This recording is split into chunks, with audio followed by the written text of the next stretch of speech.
Pababakuna ka ba? Pababakuna ka ba? Vaccination for the nation, no more isolation. With vaccination, pababakuna ka ba? Pababakuna ka ba? Pababakuna ka ba? Pababakuna ka ba? Pababakuna ka ba? Pababakuna ka ba? Pababakuna ka ba? Paturok, paturok, paturok.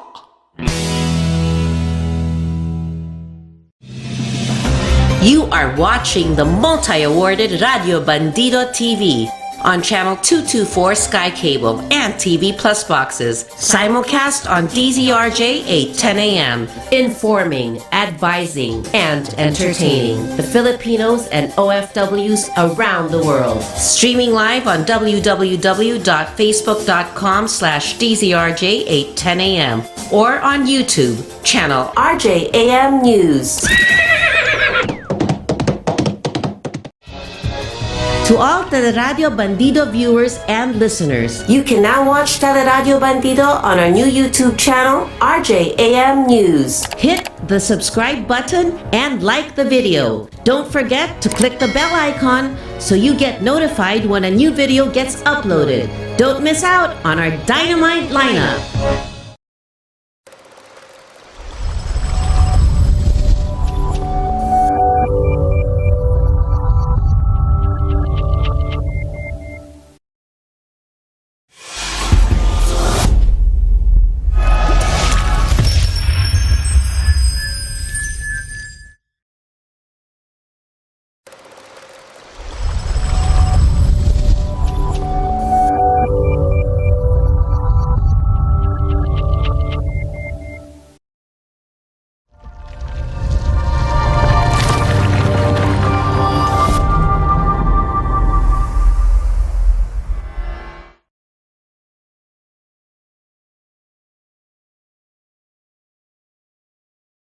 Education Radio, hosted by Pia Morato, is on Saturdays from 8 a.m. to 9 a.m. on Teleradio Bandido, Channel 224 Sky Cable, TV Plus boxes, digital free-to-air Channel 29, Facebook.com/DZRJ 8:10 a.m. and YouTube channel RJAM News. This brings service to all educators and learners of every age. The program guests include secretaries, dignitaries, ambassadors, lawmakers, professors, volunteers, and heroes, all dedicated to contribute to this valuable advocacy. We take the streets to the classroom and the classroom to the streets.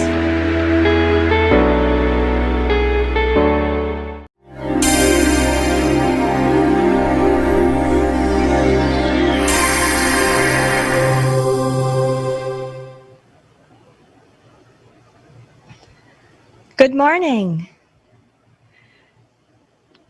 Good morning, Manila. Good morning, Philippines. Good morning, world, and welcome to Education Radio. Today we have again our teacher, AFP Southern Luzon Command Chief, Lieutenant General Antonio Parlade. Good morning and welcome back, sir. Welcome back to our classroom. Good morning, Pia. I miss you and your class. I miss you more, sir, and I'm sure the rest of our viewers and listeners. Sir, this show actually, but we've done it before, but more especially today, we want to dedicate it to the youth. And that is also because you have many times said that you want the Philippines to inherit a peaceful country, a peaceful future, especially for the youth of our nation who seem to be in a bit of a disconnect with everything that's going on. Maybe not so much anymore, but we still struggle and thrive to help them join this bandwagon of ours, right? In pursuit of a better Philippines, because we need them and we know that they are the future. Go ahead, sir. Yeah, Pia, I'll be retiring in a few days. I know, But sir. I really want to leave that. I really want to leave that legacy that at least our youth are better informed Yes. of our circumstances now, so that they will be able to pursue their dreams also for themselves, not only for the country but for themselves. So yeah, this is what we've been doing, educating our young how this scourge called the Communist Party of the Philippines destroy the dreams of our young children.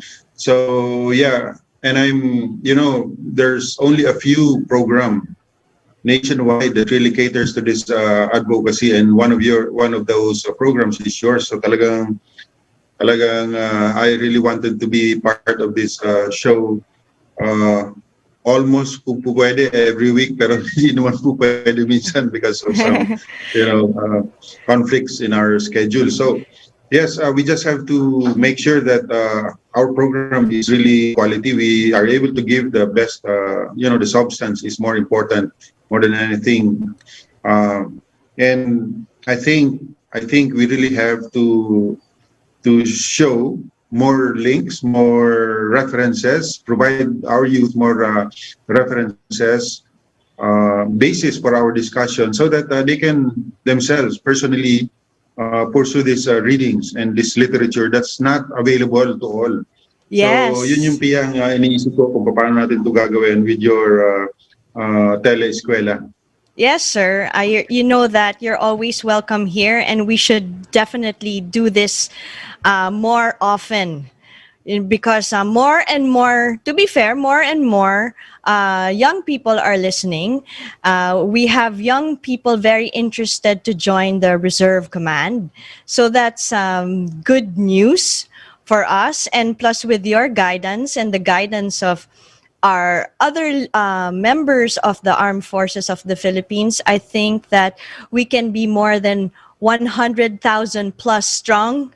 And that's the hope, right, sir? Yeah. We have to be solid. Sayang naman, we're called reservists. But Yes. if we will not be able to master our strength as one group, that's really pushing for the security of our national interest should be more important than anything. Sabi nga natin sa pagiging sundalo, sometimes we're ready to give up our lives and our families for the sake of our country. So that's what we should do with our reservists also. Doesn't matter kung ang tawag natin tawag dito minsan Sunday soldiers, sabi nila, no. Oo nga. In one Sunday, if you dedicate that Sunday to a very good an advocacy that's really close to your heart, marami kang ma-accomplish. That's right. Which now leads me to Keith Absalon. I think from at least from how I'm gathering from the youth, this hit them hard because they're part of this generation. We had a very promising athlete. His coach even qualified how promising he was, like in terms of his skill and dedication. This is a national treasure that we lost here. And I also want to add the duplicity that is involved here, because that is very relevant. While we have the Communist Party allegedly or supposedly apologizing, right, for what happened, it bothers me, and I think it should also hit, the youth especially, as to why we keep saying that there exists this duplicity in their organization. Because how can the NPA, ask for forgiveness when they recruit, right? When they use young people, and with or without Keith, we have had many incidents of young people being killed. Yes, that's right, Pia. This is really hypocrisy, saying they're sorry, apologizing to the family, apologizing to the other members of the playmates of the teammates of Keith.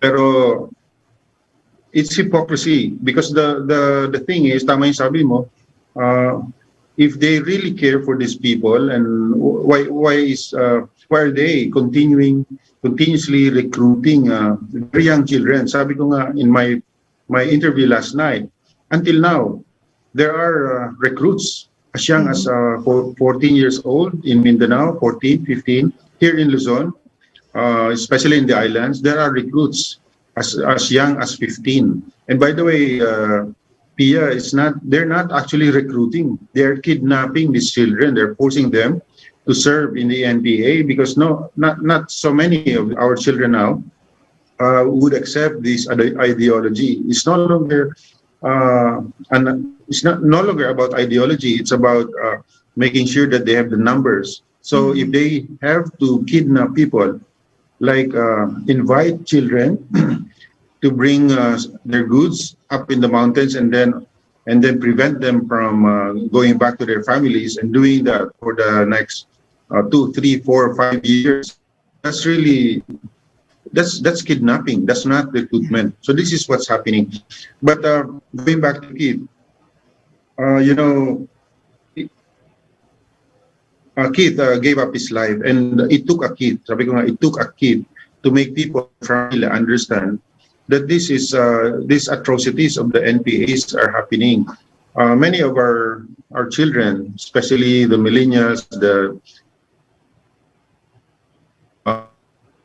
gone home to their provinces, are not familiar anymore with these atrocities of the NPA. They think that it's normal for children to join rallies. Yeah, of course, that's part of their maturity, as part of their liberties. But what they don't know is that these groups who are encouraging them to join rallies like that are actually very much involved in these violent activities. And Keith was one of those victims of their violent activities.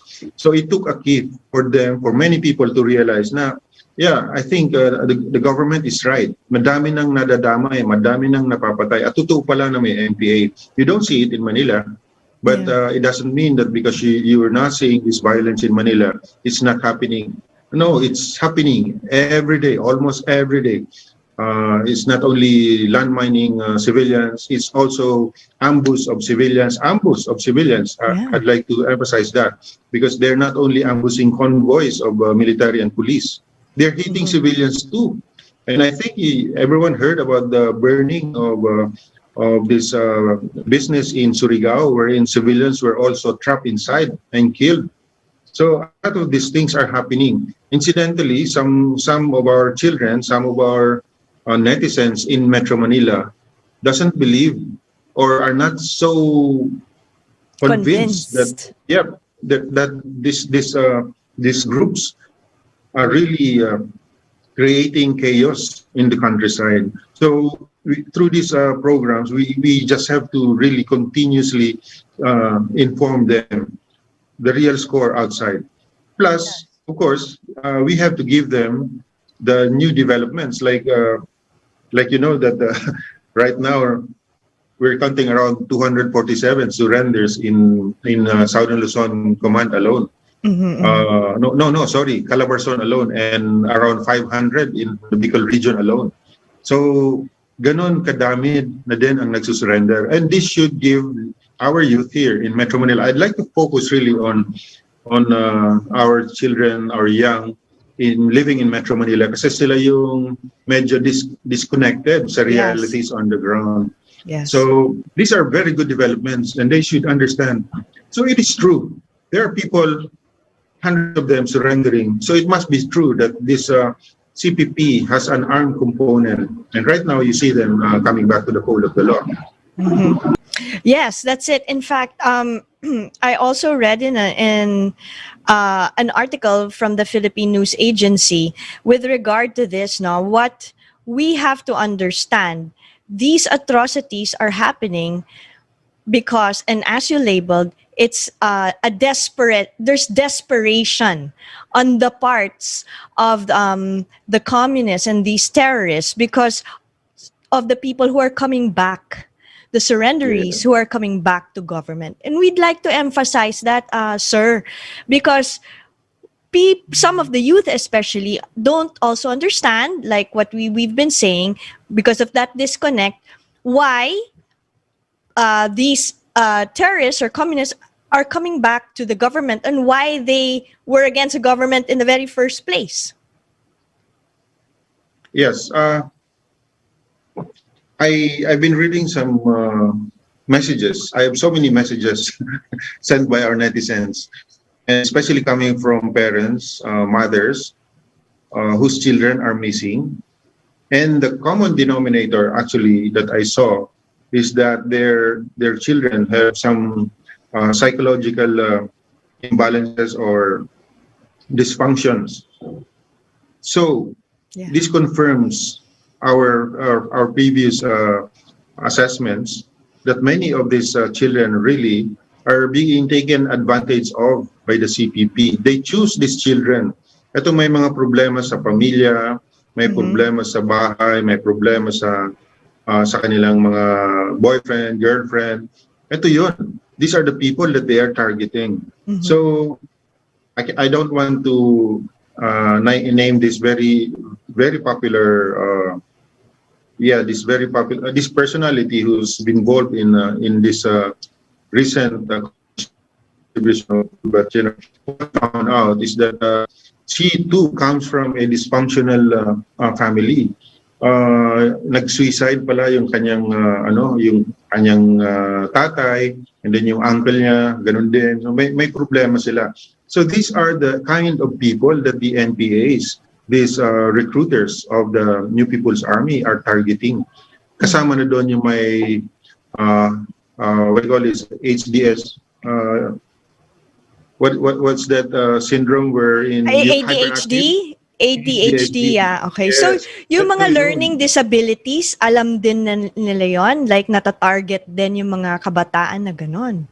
Okay.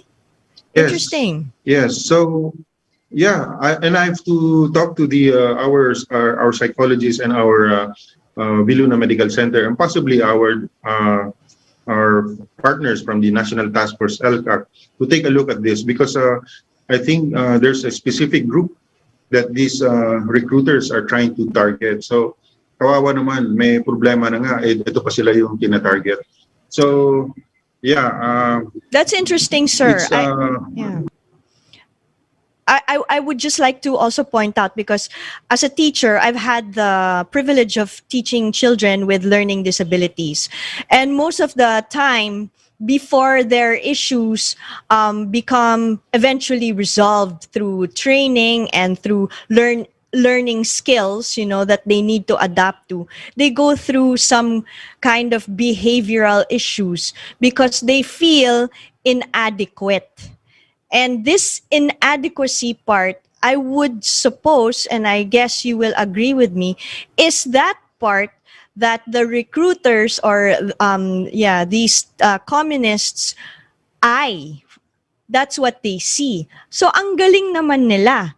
Para sila rin mga psychologists na marunong tumingin, 'di ba? Na nakikita yung mga kabataan na meron silang ganitong klaseng disability.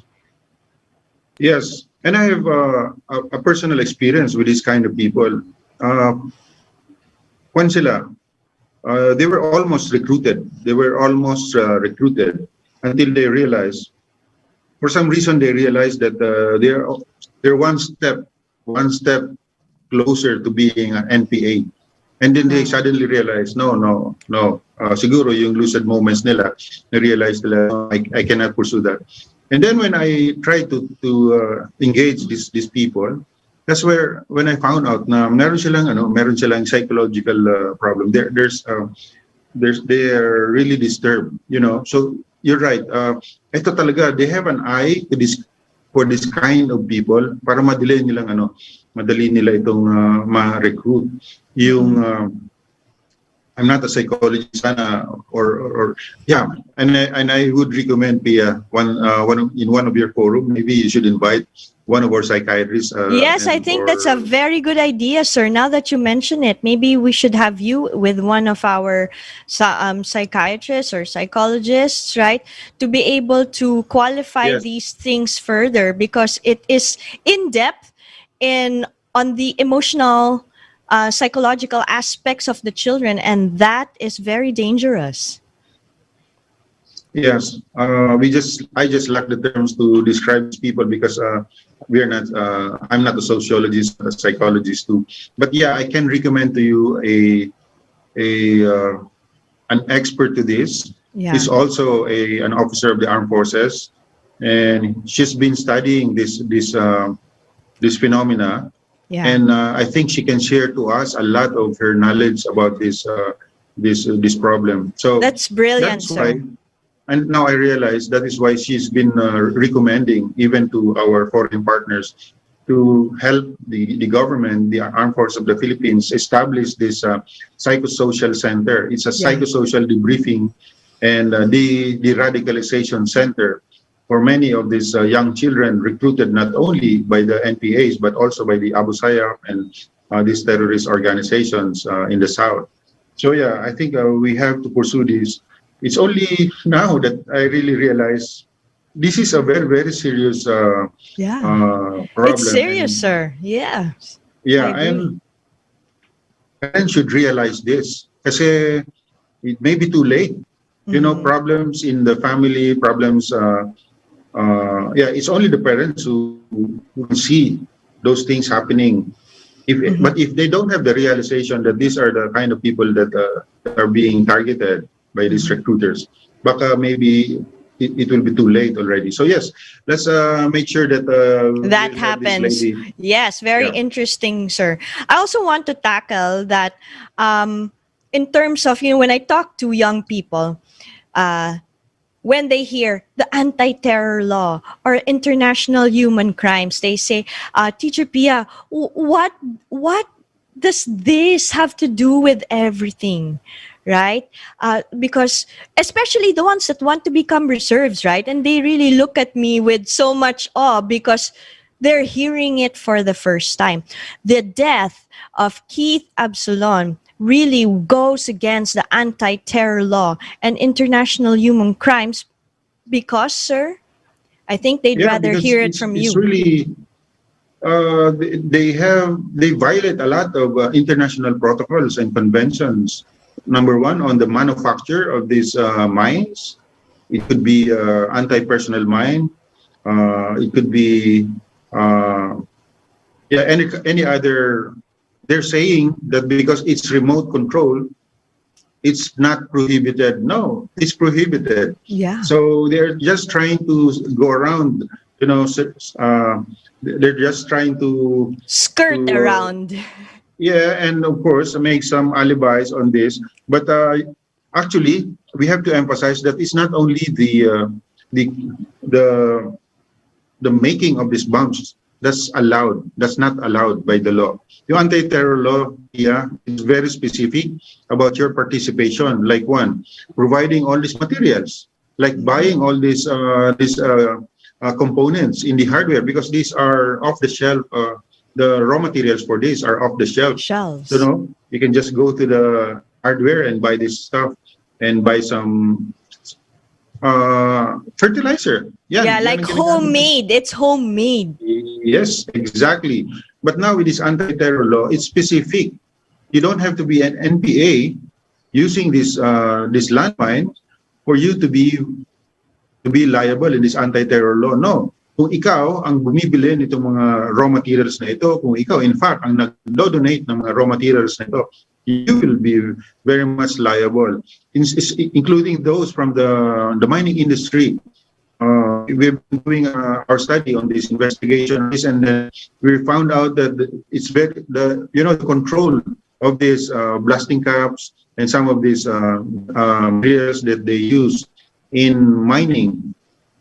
The controls, the regulations are circumvented by some individuals, for money, and now they end up in the hands of the NPAs. So we should also inform those in the private sector and the industry that they're very much liable in this anti-terror law. If we find out that they're instrumental in the bomb making that these NPAs are now using with in Surigao, in Mindoro, in Bukidnon, in Masbate, in Camarines Sur, these landmines proliferate. You know, hundreds of them we were able to recover in Camarines Sur alone and in Masbate. So ilang tao ito, ilang ang mapapatay ng mga to, and we of course we have to make sure that those who contributed in making these bombs realize that they are also as guilty. Yeah. One thing that we also need to qualify, sir, is the part wherein, and I explained this to some of the children, Keith did not just get into an accident with landmines. He also begged for his life, right? He could have actually survived. Am I correct, sir? He could have actually survived. He and his cousin, right? But instead, what happened in the end, as he was begging for his life, he was shot. And the people around heard the shots. Yes. So just a short background, there were seven of them. There were seven of them biking around Masbate City. So the lead pack, that's where Keith was Keith, Novello, and Novello, yeah. Yeah, and then one more kid. So the rest of them, the four of them, were actually behind. So they were able to witness what's happening in front of them. Buti na lang hindi sila nakita ng NPA. Baka sila binalikan because they are witnesses. But they were seeing what's happening. Siguro mga a few meters away, and they were hidden in the bushes. When they heard the blast, of course they dropped, and then they hid under the bushes because they know it was an NPA attack. And they cannot believe that Keith, although hindi fatal yung landmine, siguro how it was in place in the road, hindi siya masyadong naging fatal. So si Keith, nakataas yung kamay. And he was actually begging for his life. Nakaluhod, nakataas yung kamay. Pero tinuluyan siya. What do you think, sir, would be... I think we lost... Lieutenant General Parlade for a moment. No, I'm here. Are you here? Okay, sorry, sir. Yeah. No, it's okay. I cannot see you, but what I was saying... Yeah. Yeah. Yes, go ahead, sir. What I was saying was that... sorry. What I was saying is that... eto si Novello, his face was down because the blast was actually, well, he was I think it was on the right side of the road. That's why the blast really hit him hard. But it wasn't fatal also. So face down, and he was raising his hand, begging for his life also. Pero tinuluyan pa rin. That's why yung tama niya nasa likod, nasa thigh, and then sa likod. Yeah. So these are the things that people are really so outraged. Yung mga taga Masbate, galit na galit sila. And this is what I found out, Pia. Many of these people in Masbate are so used to seeing NPAs. In fact, normal na sa kanila na minsan may NPA kasama ng mga politiko. And they're familiar with these people. And some of them actually sympathizes with the NPAs until it was killed. Until they realize mayroon silang kamag-anak na tinamaan nitong landmine na ito. And that's when they express themselves. Galit na galit sila, talagang nagmumura sila. But they told us, sir, akala namin mababait na tao ang mga yan. But ito yun. So, does it take for us, for a relative, to be affected by this terrorist before we even start hating them or start campaigning against them or join us in ending this insurgency? So yun yung mga tanong, and this is why we wanted to make sure that these stories from where reaches Manila and the cities, kasi ito yung sinasabi natin. Because you're not affected, you don't seem to be concerned about this problem. Yes, but however, sir, I also need to add that the NPA, they said that, again, together with expressing their deep remorse, they say that they give highest priority to civilian lives. doesn't make sense, right? Even the young people that we talk to, they say, how come that's the case? Then why is this happening? Yes, that's the hypocrisy that we are talking about. Uh, in the first place, they say that they are the defenders of the masses. Mm-hmm. But look what's happening. They're killing their own people. They're killing their own people. And going back to your argument a while ago, they're doing this actually because of, they're so desperate with what's happening right now. So many of them are abandoning their organization, and the only way for them to show that they still exist are, the use of these landmines, and then conduct ambuscades on troops, on police, and even civilians, just to Mm-hmm. intimidate civilians who are supporting the government. They do this. Yun yung nangyari nga sa Surigao, nangyari sa Bukidnon. Mm-mm. And I think there's also this incident in Negros. All civilians, the victims were all civilians, and the only purpose was to harass these people who are supporting the government, who are so very aggressive in ending this insurgency, to the point that I think they realize that before the year ends, I think they will have no longer an NPA to lean on. And I'm Yeah. talking of the ideologues, ideologues, iba yun, yung mga cadres. Mm-mm. They're all up there in some comfortable places, just letting these NPAs do their thing. Yung mga NPAs, sila yung naghihirap. Mm-mm. Yung mga ideologues nangungulekta, yung mga cadres nangungulekta ng pera, and then enjoy it in the cities, in their safe houses. Yeah. So now, their idea is to make sure that the people gets the message. We are still very strong. We are here, and they use these landmines. In many ambushes that I've studied, most of these ambushes are actually done by a handful, like 4, 5, 6 people. Mm-hmm. That's doctrinally not correct, Pia. When you do an ambush, you have to make sure that you have the numbers para hindi maka-counter maneuver ang kalaban.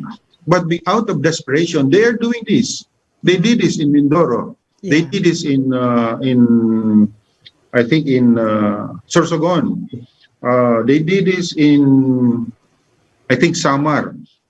And the numbers would tell us that actually they don't have the doctrinally, say, we call it, because they're really doctrinal. They study this, and they make sure that they implement or follow these protocols. They don't anymore. They don't, because they don't have the numbers. So kumbaga, sacrifice na.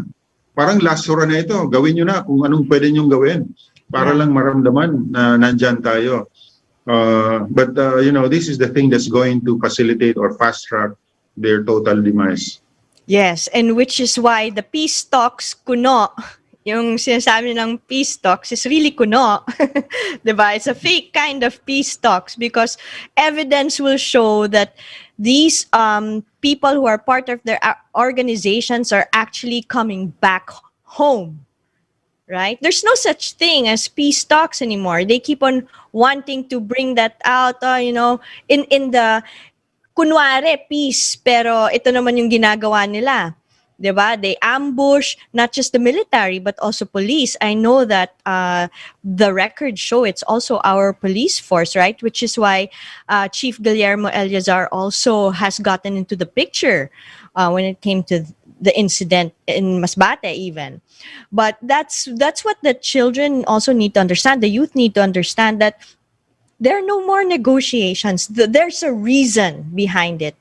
That's correct, right, sir? Yeah, when we say peace talks, we don't have these peace talks anymore with Joma Sison and the National Democratic Front, because the president doesn't believe that they're sincere enough, to accept any terms or what. Because the end state really is not achieving peace, but it's really to prosecute their national democratic revolution, continue with their fight until they're able to grab power. So the president knows this. That's why he terminated his peace talks with Jose Maria Sison and National Democratic Front. But ang genuine peace talks is happening right now on the ground. And Yeah. this is the result of this is these surrenders. We call it localized peace engagements. So there are so many sectors of the society helping us on this, including members of the clergy, including civil society organizations. And sila yung mas effective na magkaroon ng ng peace sa kanilang lugar. Why? Because they understand the issues, the local issues. They're so grounded that they propose their solutions to the problems in the locality are kumbaga tumpak doon sa problema. The solution, like I said, is we don't have a one size fits all solution to this insurgency. Yung problema nyo sa Quezon may be different from the problems of those in Samar. So kanya-kanyang solution yun. So the only people who knows the solution to their own problems are those from the locality. So this is how, and this is why our localized mga engagement, peace engagements or peace talks are so effective. So we support this, Pia, itong peace initiatives na ito. And I think this is the way to do it. Yes. And that is why the people at the national level of the Communist Party, they are now trying to push for a national peace talks. They want to do the talking, the talks here at their level. At their level. Mauubos na yung nasa ilalim. And in other words, to simplify it also, sir, yung story nyo na pinagpropromise ng Kalabaw, di ba? Kung maaalala niyo po yon, na ilang taon na hindi pa nabibigay. Dito, ang sa balik loob natin, meron livelihood na ibibigay. Kaya po, dumadami sila.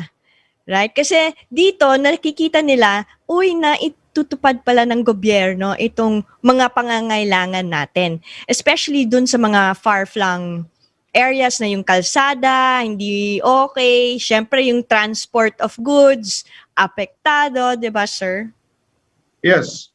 The Barangay Development Program, this is really our best approach to end this insurgency because their problems before, the lack of the presence of government and the lack of government services in those very remote areas.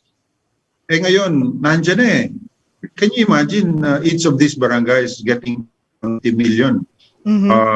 So the first 822 barangays will receive these services together with the benefits for the former rebels, yung mga nagbabalik loob. And Pia, each of these former rebels receives around 834,000 worth of program like housing. Meron silang farm, meron silang farm implements, animals for their livelihood. So, all in all, na-compute namin yan, including health services and insurance. That's each, sir? Each? Yes, each. And scholarship too for their children. So mga 834 yan on the average. And aside from that, this is on top. This is on top, by the way, of the 20 million for the barangays. And for next year, the National Task Force ELCAC has recommended around 2,300 more barangays. These barangays were previously cleared, even earlier pa, but we were not able to provide them the activities or the program, the projects that they wanted for some reason, because of, at that time, we don't have yet these National Task Force ELCAC. So, can you imagine additional 2,300 barangays receiving, again, all these kinds of projects like farm-to-market roads, irrigation, electrification, livelihood projects, and many more. Talagang, we will be able to convince the people in the countryside that, the NPAs, they've been promising you so much, a lot. Like, sabi ko nga, farm, mga kalabaw, all those promises. Sabi nga nung isang NPA, sir, 6 years na ako na nag-NPA. 6 years na rin na napako yung promesa nila, including yung suporta sa pamilya, or they call it supamil. They were promised 10,000 a month for their families while they are in the NPAs. But walang dumating. But this is the government. Eto na yon. This is the government that's really sincere in providing these services to us, especially those who are so far away that the presence of government can't really be felt before. So eto na yon. Can you imagine, Pia, 2,306 barangays? And that's the reason why I think many of these ang tawag nating kakolektiba of the Communist Party of the Philippines, they're trying to prevent the release of these funds to these communities. Yes, that's it. That's the meat of it all, right? That's their biggest problem, which is why it leads to what you were also saying. They are so desperate. And in this desperation, again, the hypocrisy on saying, oh, we take full responsibility for deaths, like in the case of Keith Absalon, which shouldn't have happened, is really, really not true. I have to bring in one of the things that some of my students have also said. I will not name universities, sir, okay? But this is what they encounter, these young people. And when they watch you, or if I tell them what I have also learned from you, they believe that, okay, now I understand why this is happening in our school. The agitation part is something that they are so classically expert at already. I believe, and please correct me if I'm wrong, sir, because this is a learning that I'm gathering from the young people. There are many orgs in these universities, and they are pitted against each other. These young people are pitted against each other. You have intelligent, brilliant communicators, researchers in the young, right? They are so idealistic. They join these orgs. They become pitted with the other. I hate to say this word, but I believe I can call them moles, maybe, right? But I hate to use that word, but that's the impression that I get. They're pitted by moles against others who, by saying, oh, this person cannot qualify. She's too beautiful. She's too, she speaks too good English. Hindi siya maka-Pilipino kasi, her Tagalog is bad, right? So pinipit nila yung mga kabataan against one another, that there's this very bad competition that brews from it. And because of that, napupunta sila dyan sa extreme side, right? Kasi galit na sila and they want to prove themselves. So by doing that, napupunta sila dun sa side na extreme naman. And biglang nabibigyan sila ng platform. Am I correct, sir? Because that is my understanding somewhat from these children. Yeah. There's so many ways to skin a cat. Yeah. And there's so many ways really to tame a lion. And that's what they're doing. Yeah, they try to study the nature of they try to profile these students, and then tama ka, pinaglalaban-laban nila yan. Mm-hmm. And then the sense of belongingness of these children nawawala, and then they grab that opportunity. Okay, you stay here with us because here you belong to us. You are not welcome in these organizations, mga social yan or mga whatever, but join us. This is the group that will take care of you. And this is a technique, a strategy that they've been using ever since. I have so many friends also, senior friends from UP, and this is what they're telling me.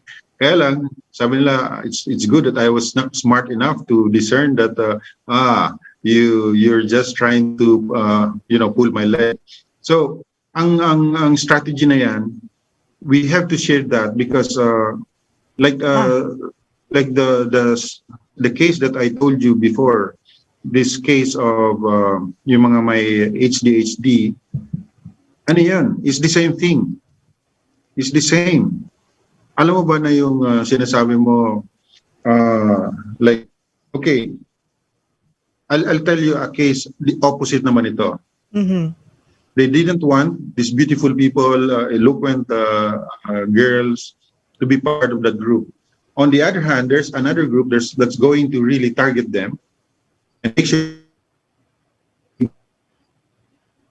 to inform you this, because they really exploit these girls to encourage more men and young boys to join them. And there's this document, 2000, as early as 2007, there's this document, a study of all these girls. And it was confirmed that it was a deliberate plan on the part of the CPP to target these beautiful children, very smart children, and then bring them to inside, make sure that they are recruited in the organization, and then get exploited there. And this research was a product of so many interviews about these former rebels, mga bata, mga babae. And sadly, talagang sexually exploited sila doon. And that was the intention of recruiting these children. So they do it so many ways. They try to isolate you because you're beautiful, and then they try to get you also because you're beautiful and they needed you for some other purposes. So ganun ang sistema nila. That's so evil, Very, very sir. That's exploitive evil. and so evil. It's Yeah. really so evil. Then on the other hand, what the young people are now figuring out, because I love it when they ask questions and we should just really let them ask, diba? Para we can answer them, especially you, sir, since you're more of an expert here than I am. But what they are figuring out right now is, okay, so you have the people on the ground working on all of these things on the ground as communists, but then you have this other part where you see them as legislators or as lawmakers, right? And they're saying they're all one group, but they have this protection from high above, right? They serve, they're actually elected officials, and they actually propose, like let's say in the incident of Keith, to investigate. But mag-investigate ka pero wala naman mangyayari, right? So they're saying, what is the turnout of this, right? It's very confusing for young people because they feel that elected officials should protect them, and at the same time they're recognizing that they're all part of one organization. Yeah, and let me just emphasize this, Pia. This and I'm going to name this Makabayan Black. They are not elected individually. They're not. Remember, they're all party list. Yes. Because if you let them run, well, for instance, one of them has been running. Well, most of them run as senators, but none of them won. But they can only win as party list. Why?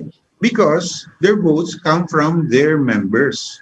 So who wins, or which the organization that wins, okay, gets a nominee, and that is how they are able to penetrate Congress. So that's different when you elect directly a congressman to represent you in the district. You elect the person. You elect the This person. this one, the party list, they elect the party list, the party.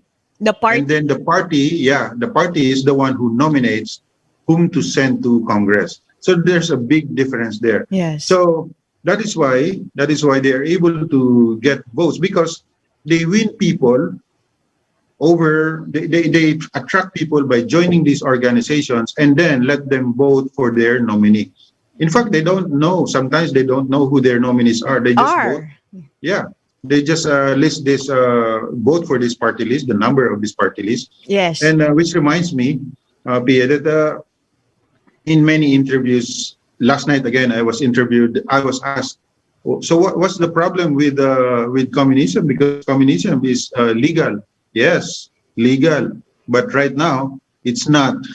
It's a terrorist organization because it's been designated by the Anti-Terror Council as a terrorist organization. We're just waiting for the proscription of this organization. So there's this notion that joining the Communist Party is legal. Well, it used to be legal.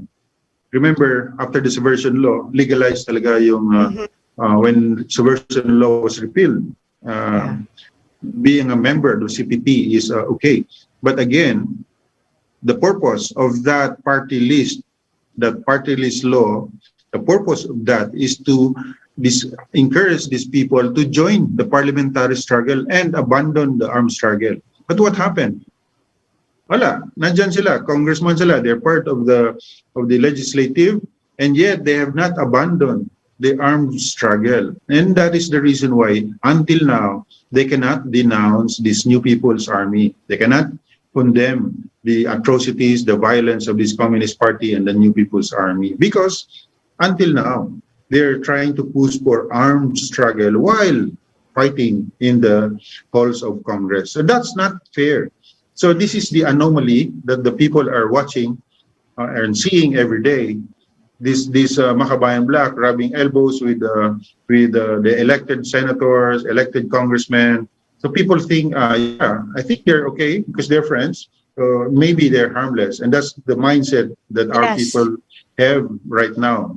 Until the NTF-ELCAC was able to expose many of them. So yun. We just have to continue providing information, sharing whatever we know about these groups, so that people will be enlightened and they will be able to discern which of these.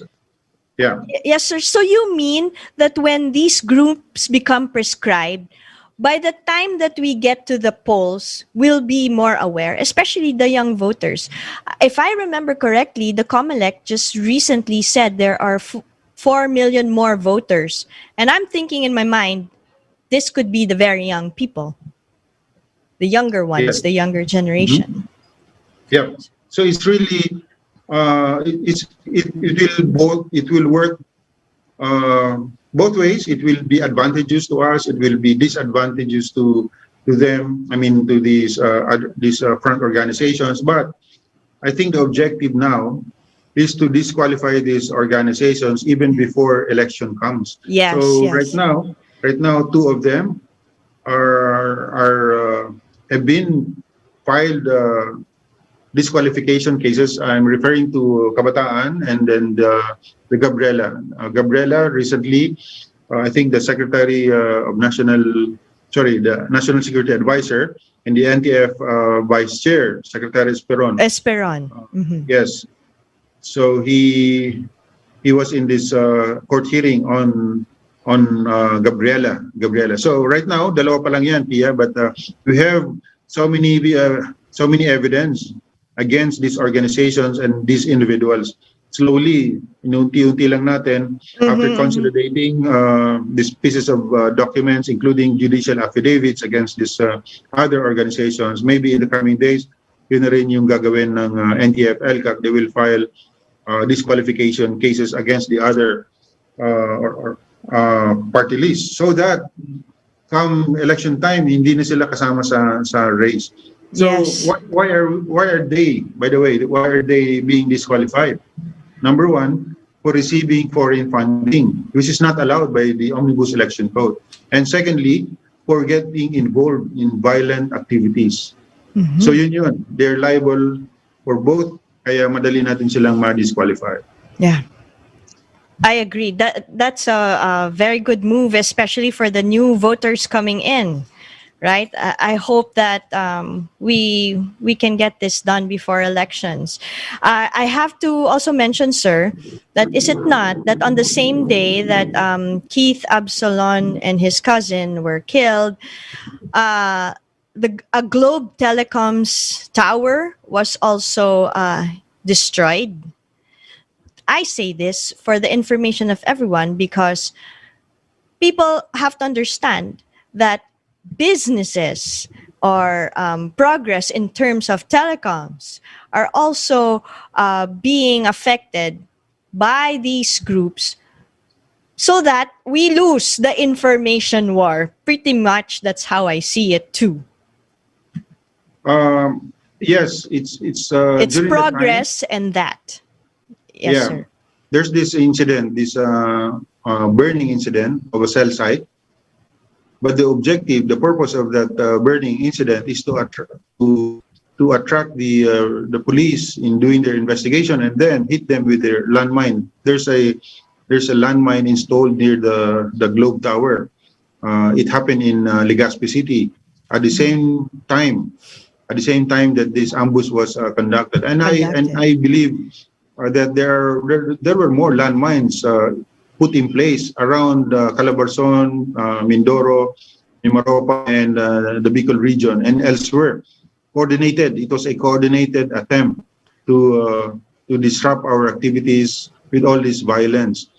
And yes, it's affecting all of us. Why? Because the moment you burn this infrastructure, it means somebody has to pay for that. Yeah. And who are they? It's you, Pia. If you're a Globe subscriber, Here I am, definitely. and I am Yeah. one. So I'm gonna be paying for that. Oh yes, oh yes. Either through additional premiums, insurance, they charge Yeah. it to their customers. So To their in the customers. end, we lose it. We in the end, we're the losers. So yeah, I cannot relate yet how this. Yeah, this that's is a going good point, sir. That's a really good point. And especially for the young people also, they don't realize that they're paying for it too. Just like me and you, if you're Globe. Yeah. Mhm. Yeah, well, that's a good point. It's very hard for us to relate it more to progress and business and all other sides, but at the very basic level, the paying part is good enough for me. I don't want to be I don't want to be paying for something that I didn't cause, diba? That I didn't deserve. But just to recap, sir, everything, why would you say, and I know you said this, and for everyone's further knowledge and gathering wisdom here, why is it that Keith Absalon's death has united the nation more against the NPA? Because incidentally, Kid is a really popular, a potential star, a potential Philippine hero, just like Alex Yala. You know, Alex Yala. Is your niece? Yeah, no, inaanak ko yun, inaanak. Okay. Yeah. Congratulations, And- you're proud. Yes, and she's giving so much honor to our country. Ito si Kid is also a potential hero, and it took a kid really to awaken our netizens, our ordinary citizens, that anybody can just you can just be killed with any of these landmines, hundreds of them, Pia. We can no longer count were made by these NPAs. They're lying down somewhere there. Ang hinihintay lang nila is trigger, the opportunity and the trigger. So yeah, it took a kid for all of us to realize that that these landmines doesn't choose their targets. Mm-mm. So no amount of justification that these are remote controlled.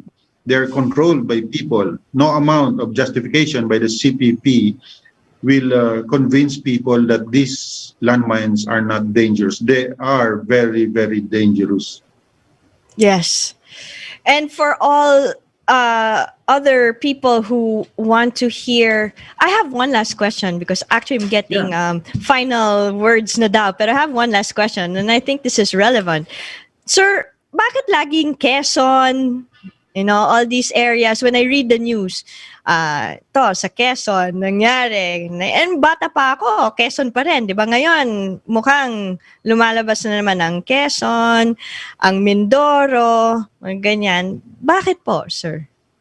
Quezon, it's because of geography.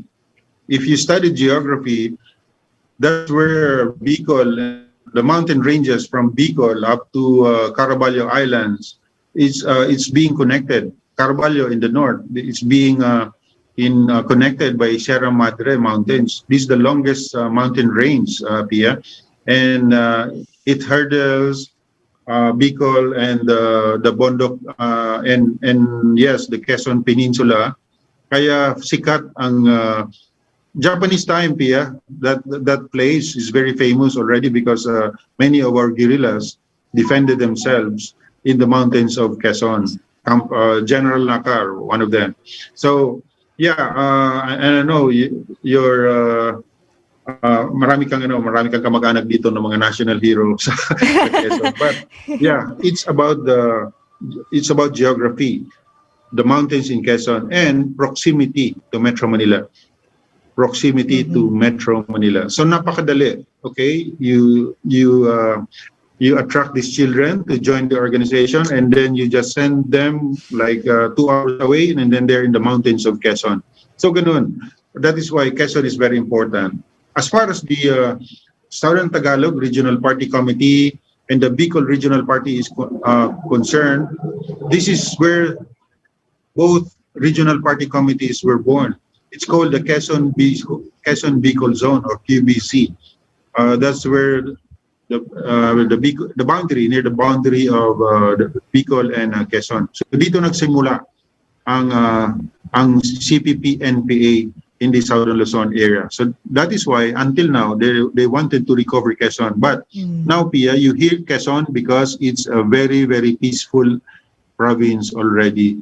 You hear about Mindoro because it's where the troublemakers in Quezon retreated. Aha. So parang last hura na nila yung Mindoro. Parang Bataan nila yan. Remember the fall of Bataan? Doon sila nag-withdraw. Because they feel the heat in Calabarzon. So now they have decided to reposition their headquarters in Mindoro. Pero hindi na natin sila pababalakin dito sa mainland. And the island of Mindoro is also a perfect area for them to be decimated. Why? Because it's an island. Madali silang makulong doon. A little bigger than many islands, but mas madali silang i-control doon. So yes, these are good developments, and I can tell and encourage more of our friends from Quezon. Bumalik na kayo sa Quezon, tend to your farms because it's very much peaceful there. Napaka-tahimik na po ng Quezon. Yes, proud Quezonian here. Sir, thank you so much. Next time, we will add geography to all these lessons. You're very good at it. I'm now making a lot of sense with all these things, thanks to you. Thank you so much, sir. You. Have a good day. Thank you for being on Education Radio. I salute you, sir. Thank you. And remember our invitation to the psychiatry psychologist. Yes, sir, definitely. The next time, it's with her. Thank you.